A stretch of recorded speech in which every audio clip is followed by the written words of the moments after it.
Are they environmentally friendly in Costa Rica?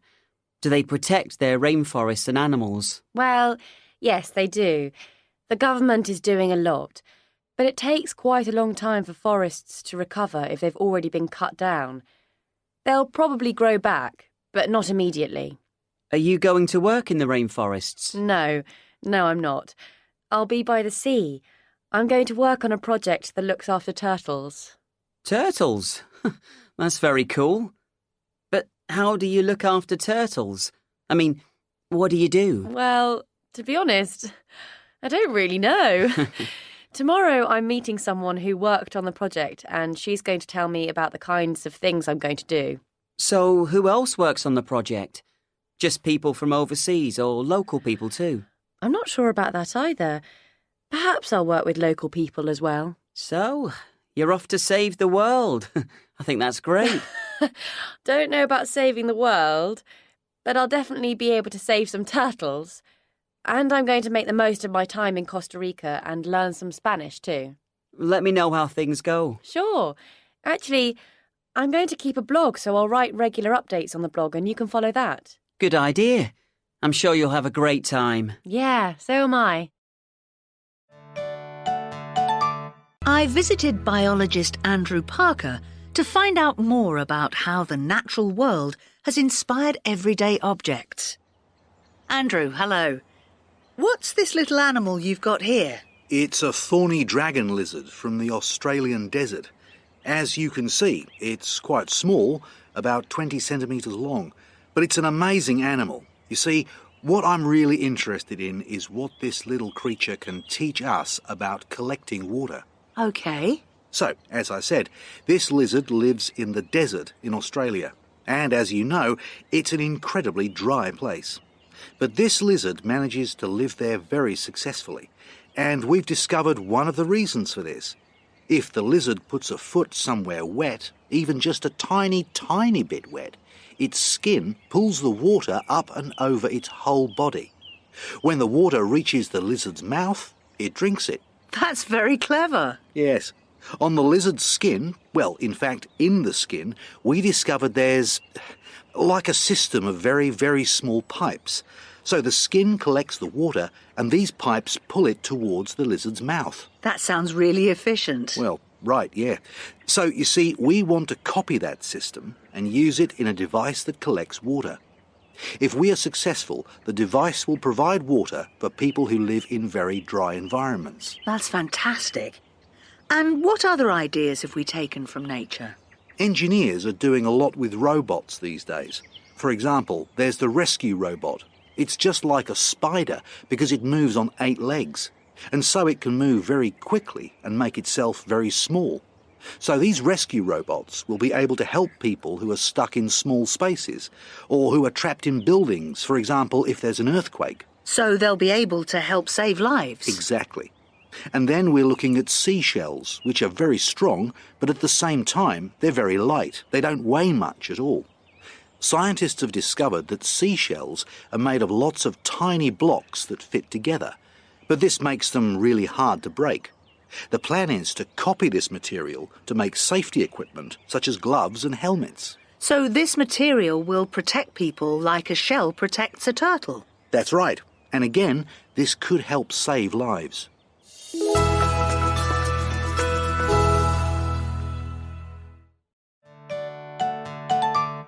This is my favourite animal, the orangutan. Unfortunately, this great ape is endangered. It's terrible that people are cutting down the trees in the area where it lives. If we're not careful, its home will be completely destroyed. Fortunately, there are several conservation projects working to save this beautiful creature. The ice in the Arctic is melting. Some people say that the melting ice is natural, that human beings are not causing climate change. But we need to do something about it, and fast. The weather is getting stranger. Some scientists think that many species will not be able to survive if the temperature changes too much. Pollution is a big problem here. The air is often like a dirty grey fog, You can hardly see what's in front of you. A lot of people are getting ill. The government needs to limit the number of cars and factories, but we can't do anything without the support of the local people. The problem is, everyone wants to drive. Hi guys, I'm checking the weather for my holiday in Portugal. I do this every time I go away, but I never get it right. Honestly, is there anything less reliable than the weather? I don't think so. Don't believe me? Here you go. These are my top 3 weather disasters.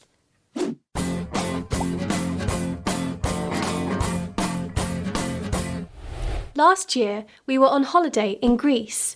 I checked the forecast and yep, it was warm and sunny every day. So my suitcase was full of shorts, t-shirts, and that was it. Then, one day, I went for a walk on the beach. I was wearing a t-shirt because, the sun was shining and it was a beautiful day, but not for long. At first, it was just a bit cloudy. But then the sky was dark and the wind started to blow. There was thunder and lightning, and then a huge storm started. I just thought, what on earth is happening? Then I looked at the weather forecast again. Storms all week. In Greece. Can you believe it? Now, I always take a waterproof jacket everywhere.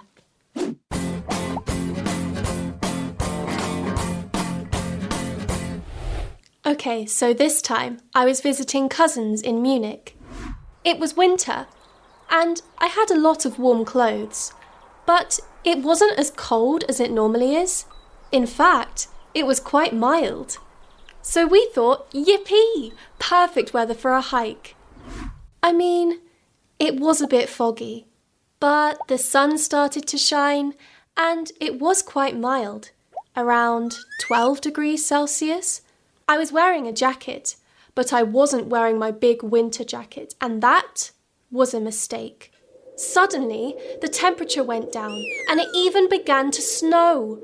It was freezing. So now I always carry my big winter coat with me.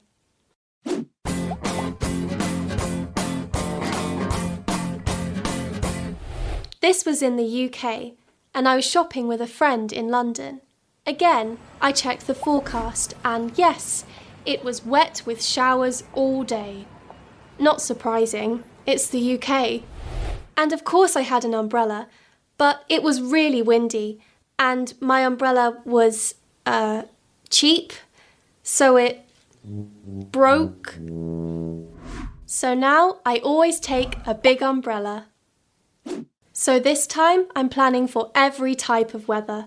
But packing can be a bit difficult.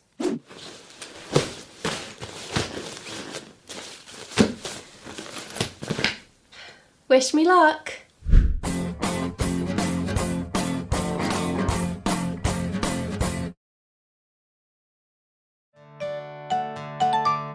I lived in Tokyo for over a year when my dad was working there.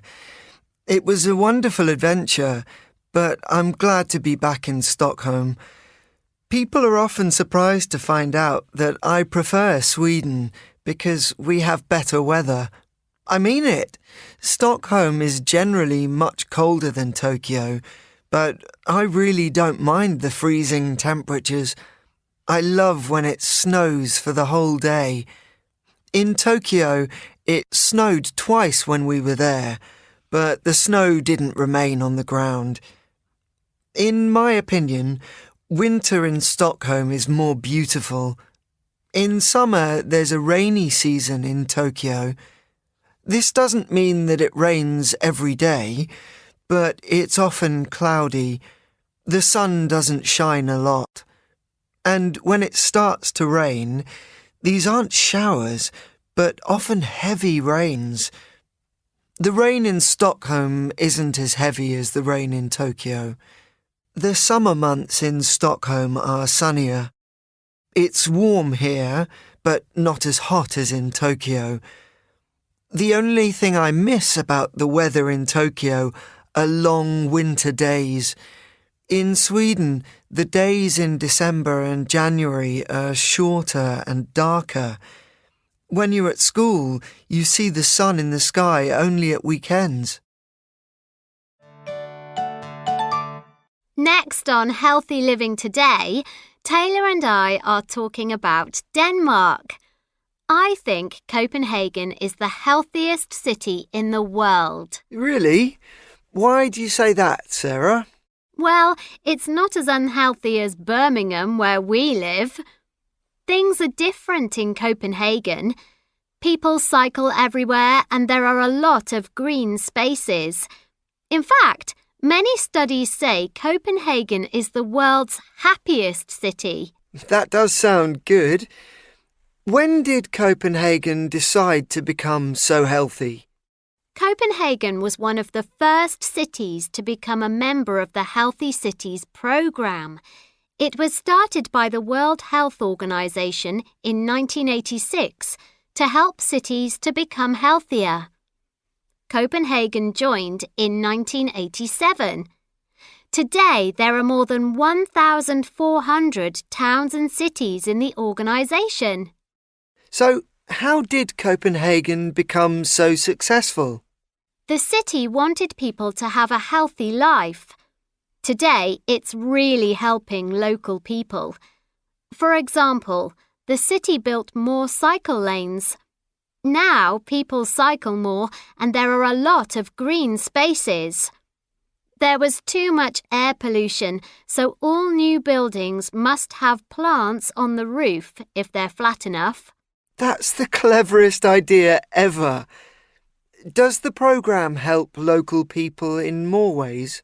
Yes. I think the most important part is helping people with their stress in Copenhagen.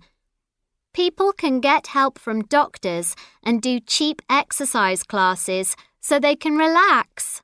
Well, I'm officially impressed. Ideas like these are terrific. I'm glad you agree. That was a really good class, wasn't it? Yes, I enjoyed the discussion at the end. So, where are you from in Spain, Carlos?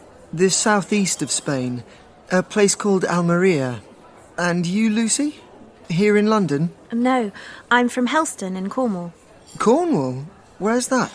In southwest England. It's very different from London. Much nicer. Yes? Is the weather any better? I think so. My area's got a mild climate, though it's a bit wet and windy, especially in the winter. I don't like rain. But it's never very hot or cold. The temperature never goes up to more than 30 degrees and rarely drops below -5 degrees.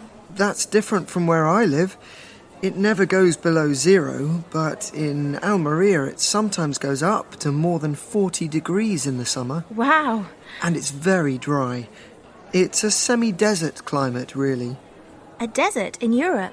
Yes, but it's very beautiful. I live near a national park, El Cabo de Gata. It's fantastic, and it's got some lovely places. I really love the cliffs there. We've got lots of those in Cornwall too. But my favourite beauty spot is a beach. It's not far from where I live, and it's an enormous sandy beach. That's nice. Most of the time, yes. But in the summer, it's very crowded. Yeah, we get a lot of people too in the summer. The thing I really hate is the litter, especially on some of the beaches. The biggest problem in my area is traffic. I live near a big road, and we get lots of traffic jams with lots of exhaust fumes. I think we should walk and cycle more. I agree. And save energy at home and that sort of thing. Yeah, we do that. And in my family, we try to reduce consumption too. You know, not buy things when we don't need them. So you're not coming shopping with the group after classes this afternoon? No way. I hate shopping. And I haven't got any money either.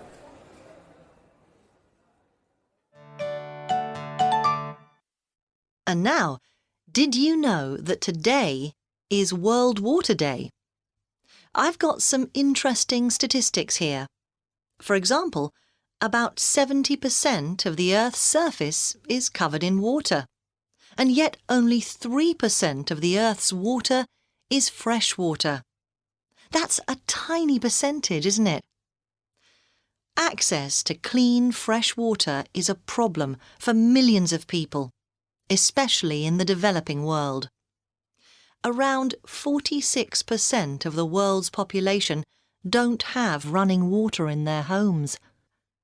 They get their water from wells, rivers, or waterholes, which means that every time they need water, they have to go and fetch it. Now, of the fresh water we use around the world, about 2/3 of it goes on agriculture. That's for growing food. So what about the rest of it? The United Nations reported that an average person in the developing world probably uses about 10 litres of water for cooking, washing and drinking each day. Yes, that's right, 10 litres a day. I think my kitchen sink probably holds about 10 litres, so I must use a lot more than that. According to these statistics I have in front of me, here in Europe, our daily average is 200 litres per person. And in North America, the figure is something like 400 litres per person. Now, if you want to get involved with World Water Day, stay tuned, because we've got lots more information coming up.